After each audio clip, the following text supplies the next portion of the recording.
Hello students, आज हम class 10 chapter number 4 जिसका नाम है कार्बन एंड इट्स कंपाउंड्स के बारे में पढ़ेंगे। ठीक है, अब सबसे पहले हम लोग बात कर लेते हैं कार्बन की, क्योंकि हमें कार्बन के कंपाउंड्स के बारे में पढ़ना कि कार्बन कंपाउंड्स बनाता कैसे है। तो उसके लिए जब कार्बन के कंपाउंड बनेंगे तो मुझे कार्बन की बॉन्डिंग का पता होना चाहिए कि कार्बन बॉन्डिंग कैसे करता है।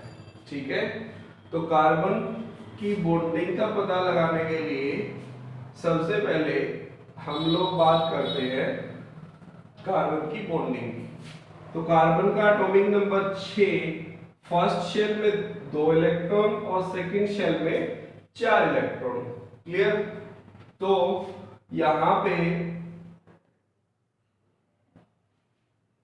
इस टॉपिक को कंटिन्यू करने से पहले एक बार आपने लास्ट चैप्टर में ही पढ़ा होगा आयनिक बॉन्ड, उसके बारे में एक बार हल्की सी बात कर लेते हैं कि आयनिक बॉन्ड होता क्या है। ठीक है, आयनिक बॉन्ड एक ऐसा बॉन्ड है, एक ऐसा फोर्सेस ऑफ अट्रैक्शन है जिसमें कोई भी एक एटम दूसरे एटम को अपने इलेक्ट्रॉन्स का कंप्लीट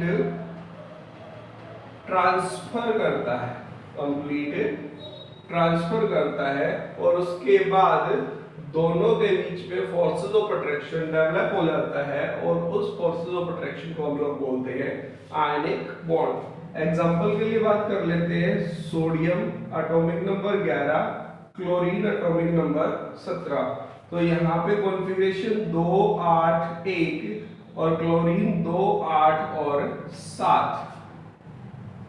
अब अगर यहाँ पर सोडियम अपना एक इलेक्ट्रॉन किसी को दे देता है तो उसके लास्ट शेल में बचते हैं 8 इलेक्ट्रॉन और उससे उसका ऑक्टेट कंप्लीट हो जाता है, और जिससे क्या होगा, वो स्टेबल नोबल गैस कॉन्फ़िगरेशन में चला जाएगा। ऐसे ही क्लोरीन 2 8 और 7, अगर कहीं से क्लोरीन को एक इलेक्ट्रॉन मिल जाता है तो उसकी आउटर मोस्ट शेल में 8 इलेक्ट्रॉन हो जाएंगे और वो स्टेबल नोबल गैस कॉन्फ़िगरेशन में चला जाएगा। तो यहां से सोडियम ये इसका 1 इलेक्ट्रॉन, क्लोरीन ये इसके 7 इलेक्ट्रॉन। यहां से सोडियम अपना 1 इलेक्ट्रॉन ट्रांसफर करता है क्लोरीन के पास, और जब भी कोई एटम अपना 1 इलेक्ट्रॉन दूसरे एटम को ट्रांसफर करता है तो उसके ऊपर आ जाता है पॉजिटिव चार्ज, और दूसरे एटम जो उस इलेक्ट्रॉन को एक्सेप्ट करता है उसके ऊपर डेवलप हो जाता है negative charge. Then positive negative attract each other, और यहाँ पे जो भी फोर्सेस ऑफ अट्रैक्शन डेवलप होगा उस फोर्सेस ऑफ अट्रैक्शन को हम बोलते हैं आयनिक बॉन्ड। क्लियर?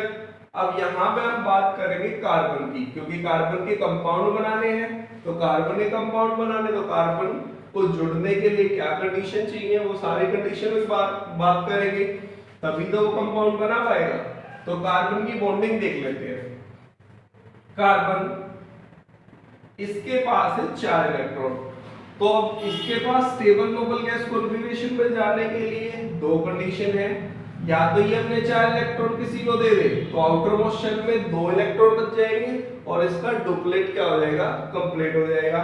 या ये 4 इलेक्ट्रॉन किसी से ले ले और इसके आउटर मोस्ट शेल में कितने इलेक्ट्रॉन हो जाएंगे, 8 इलेक्ट्रॉन हो जाएंगे, और ये जो है इसका ऑक्टेट क्या हो जाएगा, कंप्लीट हो जाएगा। लेकिन ये दोनों ही कंडीशन पॉसिबल नहीं है। ना किसी दूसरे एटम के पास इतनी एनर्जी है कि वो कार्बन के 4 इलेक्ट्रॉन्स को निकाल सके, ना कार्बन में इतनी एनर्जी है कि किसी एक एटम से 4 इलेक्ट्रॉन्स को ट्रांसफर कर सके। तो इस केस में क्या होगा, कार्बन एक अलग टाइप का बॉन्ड बनाएगा जिस बॉन्ड का नाम है कोवलेंट बॉन्ड। अब पहले बात कर लेते हैं डेफिनेशन की, कोवलेंट बॉन्ड होता क्या है। कोवलेंट बॉन्ड एक ऐसा बॉन्ड है जिसके अंदर क्या होगा, इलेक्ट्रॉन्स की शेयरिंग होगी किसके बीच में, दो अलग अलग या दो सेम एटम्स के बीच में। क्लियर? दो अलग अलग या दो सेम एटम्स के बीच में क्या होगी?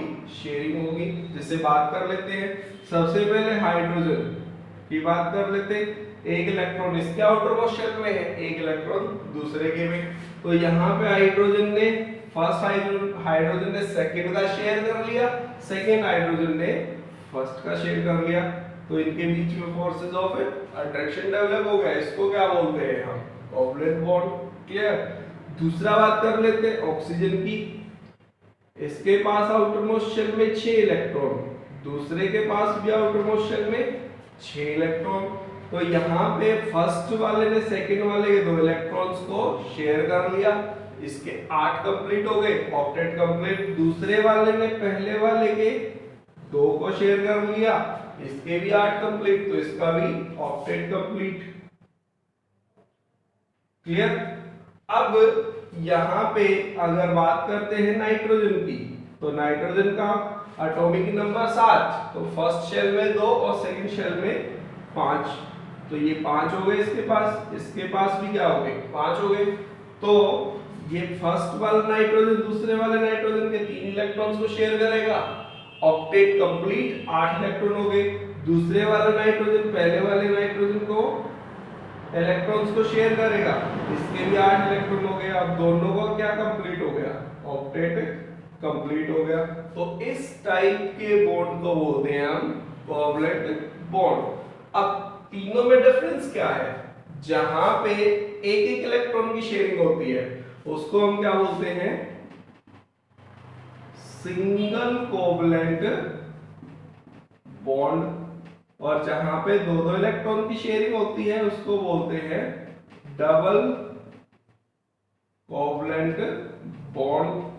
जहां पे 3 इलेक्ट्रॉन्स की शेयरिंग होती है वहां पे हम बोलते हैं ट्रिपल कोवलेंट बॉन्ड। ठीक है? और इसके अलावा हम इनको simply single bond, double bond या फिर ट्रिपल बॉन्ड भी बोल सकते हैं। क्लियर? अब बात करेंगे कार्बन की। ये तो हमने हाइड्रोजन में कैसे कोवलेंट बॉन्ड होगा, ऑक्सीजन में कैसे होगा, नाइट्रोजन में कैसे होगा। तो अब बात करेंगे हम कार्बन की कि कार्बन में कोवलेंट बॉन्ड कैसे होगा। चलिए, ये कार्बन के 4 इलेक्ट्रॉन आउटर मोस्ट शेल में।